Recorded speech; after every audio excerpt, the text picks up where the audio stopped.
Does he know y'all have this in the doc?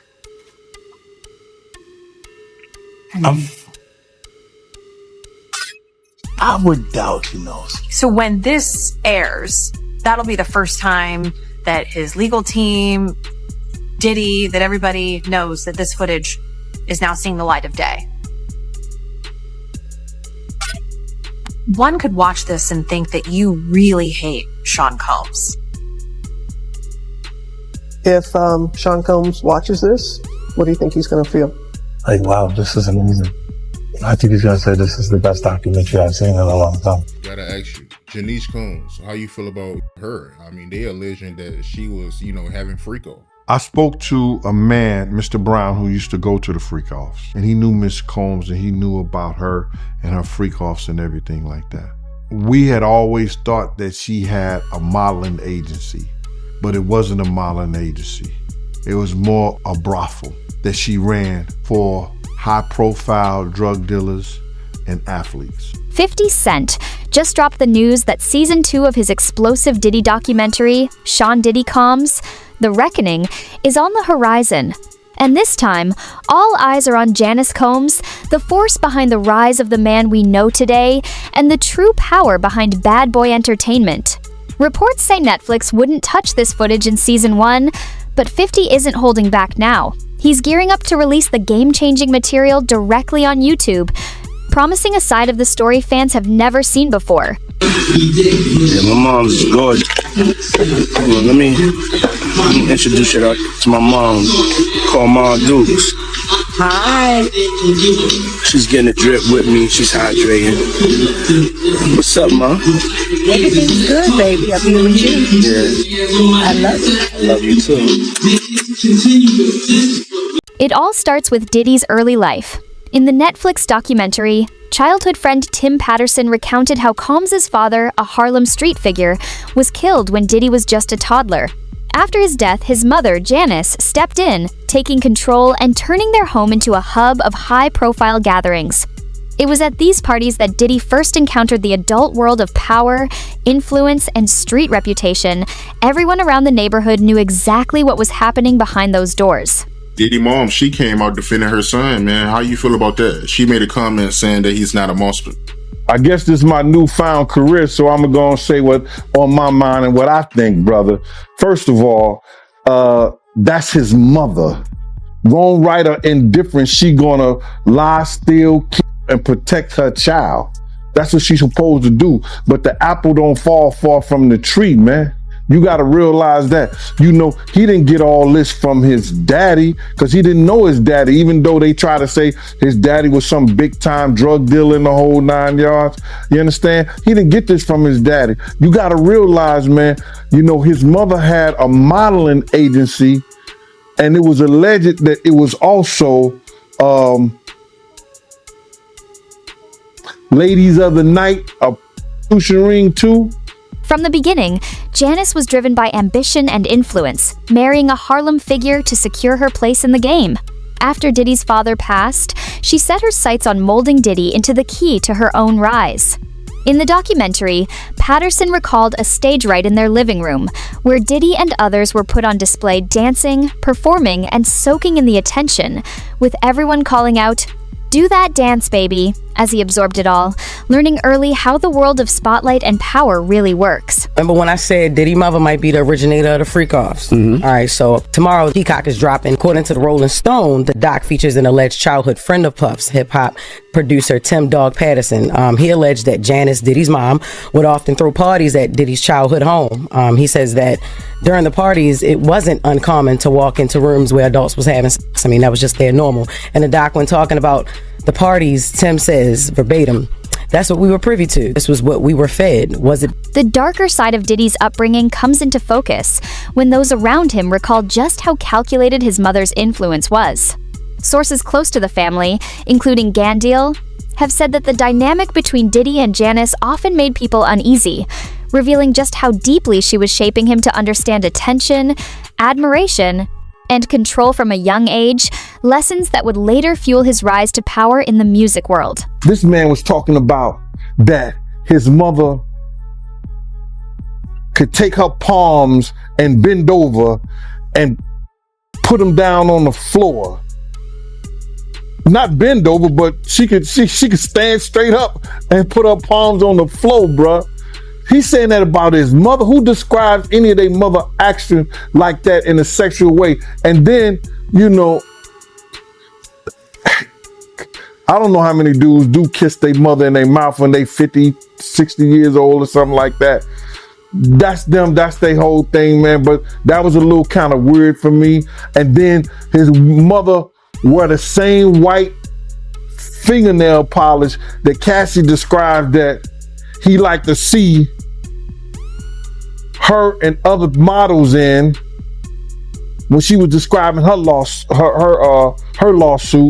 And what's crazy to me is that, man, it seemed like him and his mother had this, I don't want to get too deep, man, this Oedipus complex thing. The patterns of Diddy's youth eventually shaped the world he would create for himself, including the wild parties he became known for, essentially a reflection of what he had witnessed growing up.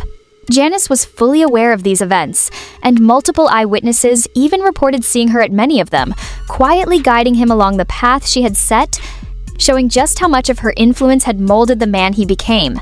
But why you believe she knew about the freakos? Because one of the witnesses said she was there. And do you remember this, bro? Check it out. People tell off on themselves so much, man, and I don't understand when people don't catch it. Diddy has said this. He said, when I give a party, I have to have an ambulance outside of the house. Paramedics ready. That people have to take IVs. Remember the time that him and his mama kissed each other on the lips? Yeah, I remember that video. Do you remember that both of them was getting an IV at the same time? Yeah, I did notice that, yep. That's from the Diddy Freak Off party. And I'm going to say allegedly. So let me ask you this. You knowing her at one point, you knowing her personally, is she the kind of person that, you know, will be a part of a freak off or no? I think that she liked to party, and she partied with young people. She's always been like that. She always copied or emulated Little Kim and Mary J. Blige. Or they emulated her. The blonde hair, the nails, the high boots, the age-appropriate, inappropriate clothing. Gandil revealed that he always felt there was something unusual about the closeness between Diddy and his mother. After his father's death, Janice positioned Diddy as the man of the house, placing enormous pressure and responsibility on him at a young age. Over time, their bond became increasingly controlling and invasive, with Janice deeply involved in Diddy's social life and parties, guiding him at every step and shaping the behaviors and decisions that would define his rise. A relationship, whether it's physical or mental, with a mother and a son. So I'm looking at his mother and him on the couch, and both of them are getting IVs after one of the Diddy parties. Allegedly. I'm gonna say allegedly because I wasn't there and I didn't know, but they showed them both getting IVs on the couch. So my whole thing about this thing is that I'm not saying that she was ever at a freak off, she was ever at that type of party. But you can't tell me Miss Janice Combs, who was always at the regular parties, didn't know nothing about the freak-off parties. Allegedly, Cassie even shared some of the bizarre and unsettling behaviors in the household. Janice's influence extended into every corner of Diddy's life, including unusual family rituals and traditions that left those around them stunned, creating an environment that was strange, controlling, and deeply memorable, shaping Diddy in ways few outsiders could understand. For the situation where they say he was trying to shape Misa into his mother, can you see that? Like, Yeah, with the blonde hair and yeah, and all of that. I mean, somebody really? asked a question: what kind of man puts his hands on his mother? The same kind of man that parties with his mom, the same kind of man who kisses his mom in the mouth, the same kind of man who seems to have accurate knowledge that his elderly mother can put both of her hands, her palms, on the floor and while she's standing up, bent over. Oh damn! I ain't seen that one. Oh. You never seen the Instagram video where he was talking about how his mom is still young and spry and how she still liked the party and how they was getting a IV drip? Oh.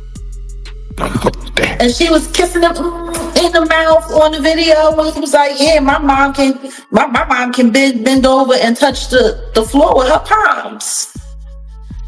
No. It's a very, very, very weird relationship. It's weird. As a reminder, Diddy's early life was marked by chaos and influence that went far beyond typical childhood experiences. Allegedly, while he was still young, Janice was running a highly active social network in their household, with people constantly coming and going under her direction.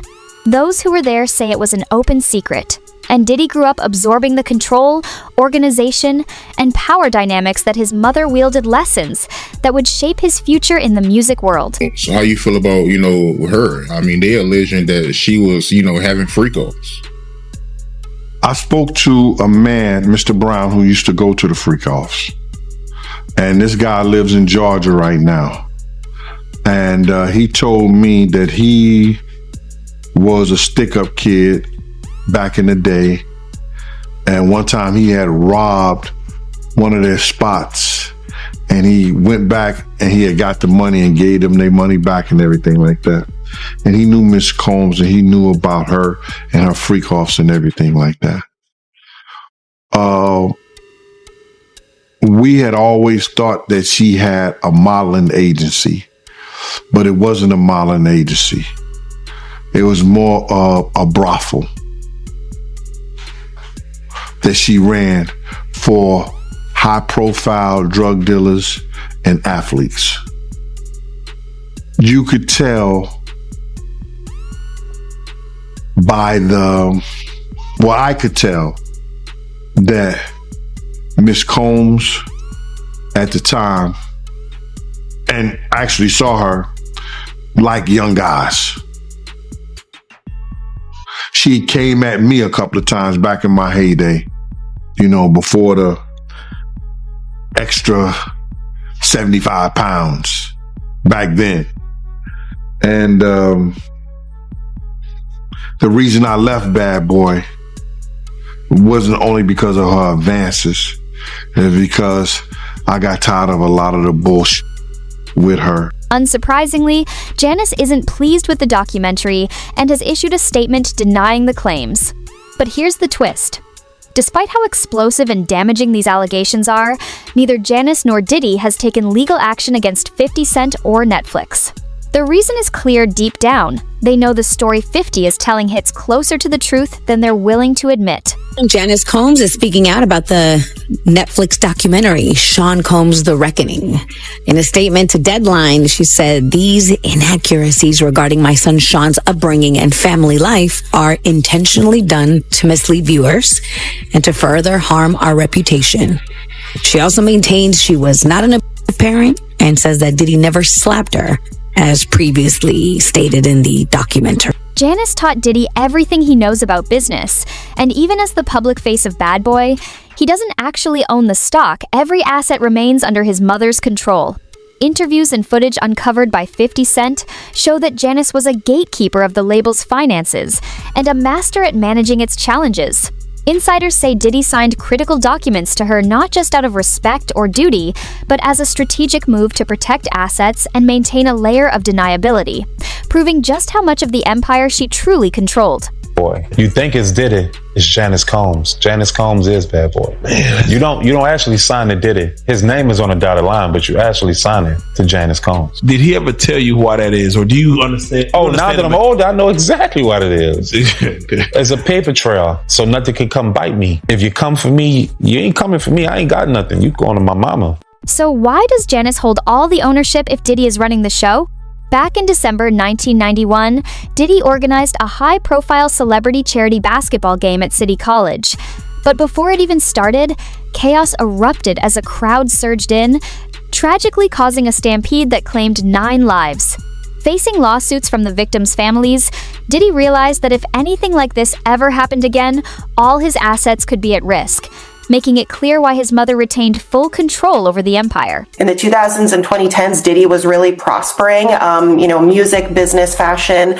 And one of the things that he had said, what he alleged in the documentary, and again, this is an allegation from him, was that the name Bad Boy Entertainment, Combs's name was not really involved in that on the corporate side. And one of the things he's saying is the reason for that was to avoid having to pay any liability from, the devastating basketball game that had happened in the early 90s, where he was the subject of wrongful death lawsuits because of the multiple deaths that had occurred as a result of that basketball game that Diddy was behind organizing. So that was really, surprising to hear. Yeah, that was a big allegation, because the families of the victims killed in that stampede, it was horrible. We're talking about December 28th, 1991. Combs, fellow rapper Heavy D, they hosted this charity basketball game. The game took place at the gymnasium of the City College of New York.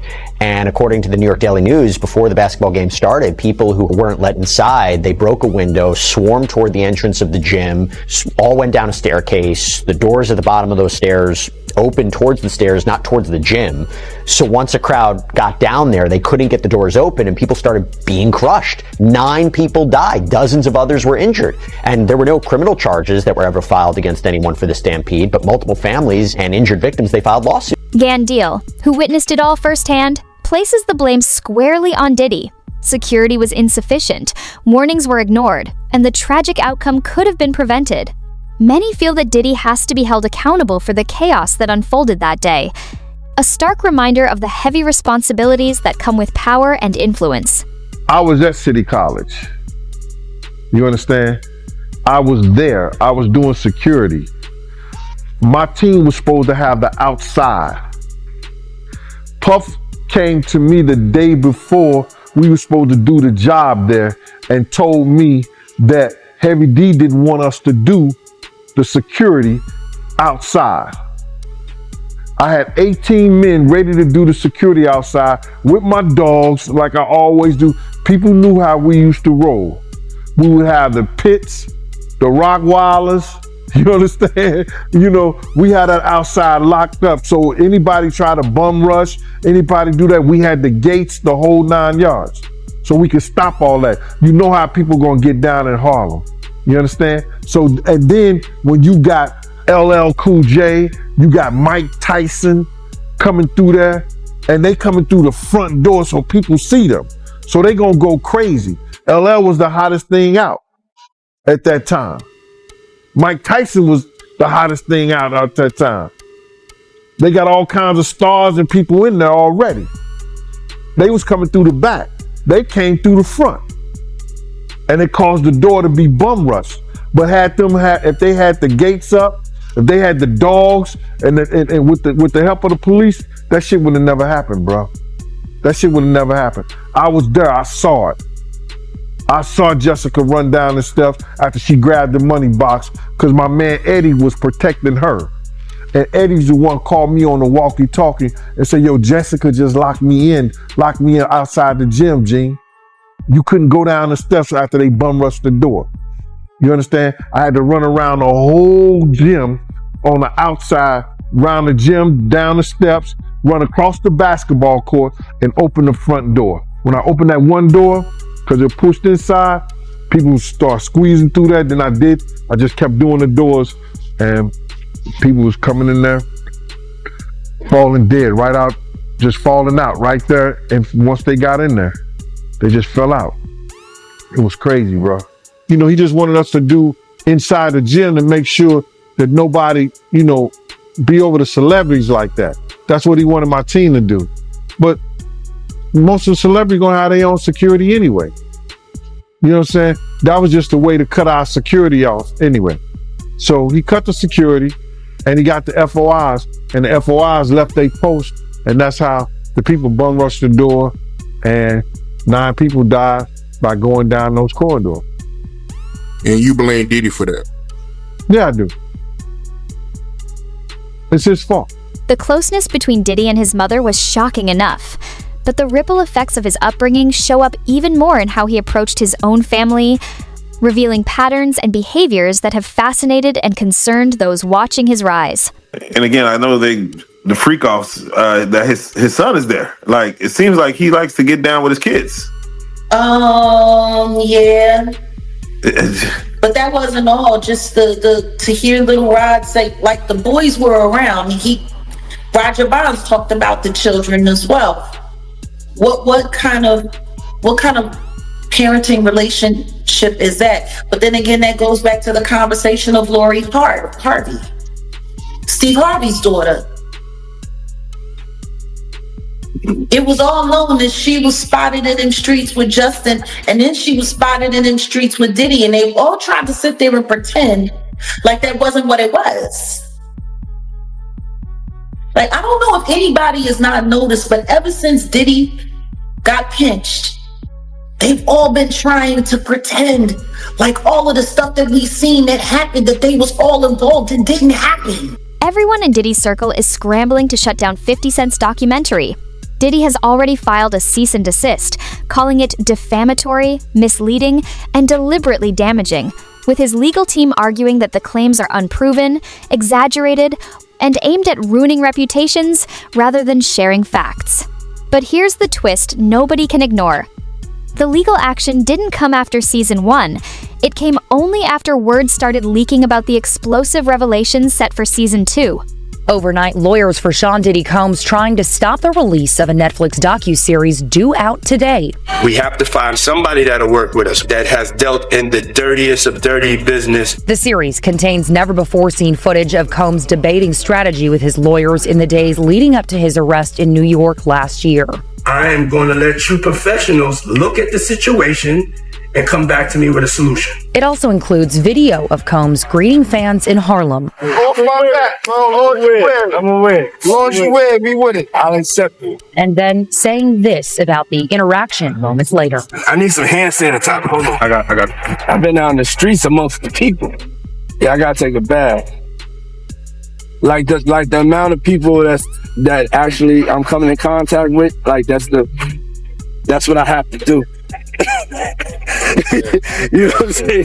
It's like 150 hugs. Now Combs' lawyers are demanding Netflix pull the series, threatening legal action, claiming Netflix is using stolen footage that was never authorized for release as part of what they call a shameful hit piece. The series is executive produced by Combs' longtime rival, Curtis 50 Cent Jackson, and director Alex Stapleton, who said, quote, "We obtained the footage legally and have the necessary rights," end quote. Before the cease and desist demand was sent yesterday, Stapleton and Jackson sat down with our Robin Roberts to discuss the series. How do you respond to people who say that it's more about the disdain that you have for Sean Combs than it is for giving the victims a platform?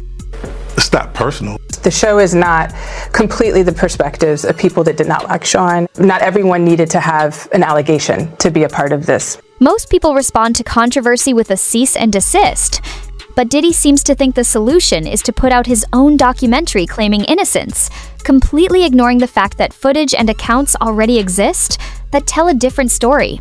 The move only adds fuel to the fire, making the situation even more explosive. Diddy Combs' sons Justin and Christian are teasing a new docuseries about their family.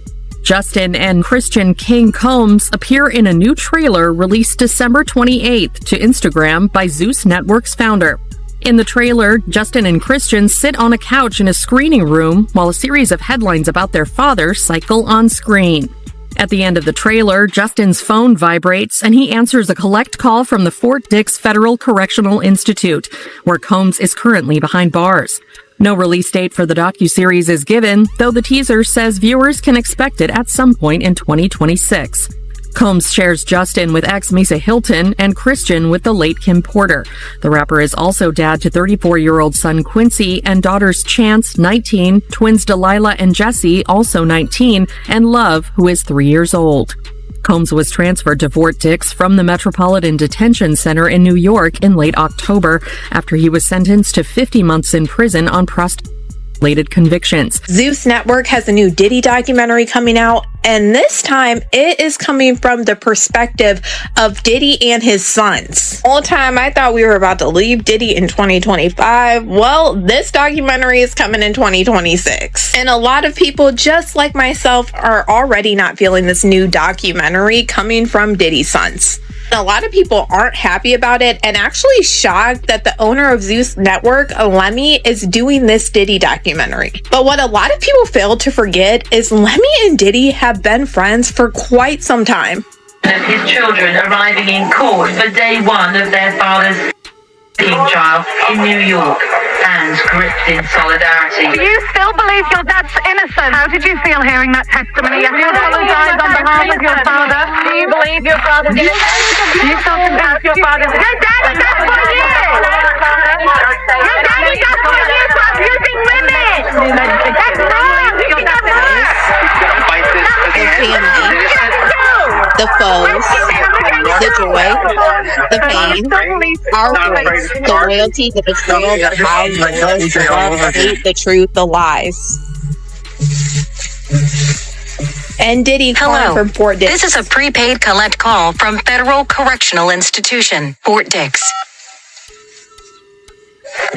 When they released this trailer last night, there were so many comments to Lemmy and Zeus Network that they did not want to see this. A lot of people feel like this whole new documentary is just a PR narrative, once again being pushed by Diddy and his sons to try to clean up his image. And after hearing certain things on 50 Cent's Netflix documentary, we have to go back in time and remember what we were seeing during trial. Even when it came to Diddy's sons, Christian and Justin Combs, they both came on two separate occasions to trial wearing a free Sean Combs shirt. The first one to do this was Christian Combs during Jane's testimony, and you're not supposed to wear this stuff in front of a jury to try to sway their opinions. And the judge actually told him he had to leave and take it off. And then literally like a week later, Justin did the same exact thing. It was taken out of the courtroom by the judge. And we already saw the videos in the Netflix doc of Diddy talking to Justin saying he needed to push out certain content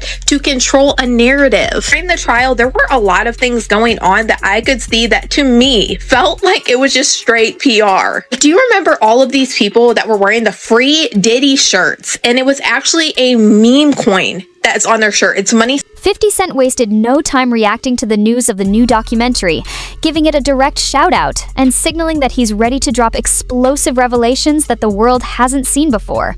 Being as expected, 50 Cent caught wind of it hitting the news, hitting the blogs, and being on the timeline yesterday that Diddy's sons, Sean and Justin, will be dropping a docuseries of their own to tell their side of the story, their experiences, and how they view things on the Zeus Network.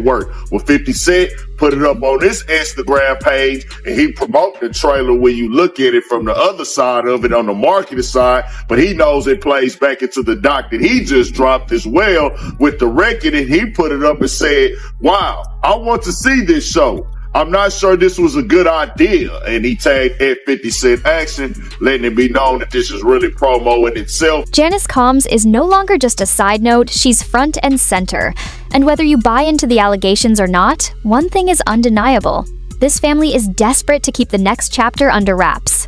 Make sure you're subscribed, because when season 2 drops, every revelation is set to turn the story upside down, and trust me, you won't want to miss a single moment.